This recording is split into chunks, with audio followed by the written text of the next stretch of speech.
Praise the lord. ఈ వీడియోలో యేసుక్రీస్తు ప్రభువారు శిలువపై పలికిన 7 మాటలను గుర్తు తెచ్చుకుందాం. మొదటి మాట, తండ్రి, వీరేమి చేయుచున్నారో వీరు ఎరుగరు గనుక వీరిని క్షమించమని చెప్పాను. రెండవ మాట, నేడు నీవు నాతో కూడా పరదేశంలో ఉందువని నిశ్చయముగా చెప్పుచున్నాను.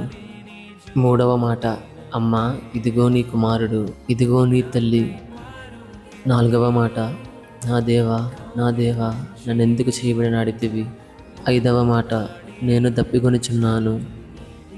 ఆరవ మాట, సమాప్తమైనది. ఏడవ మాట, తండ్రి, నీ చేతికి నా ఆత్మను అప్పగించుకొనుచున్నాను.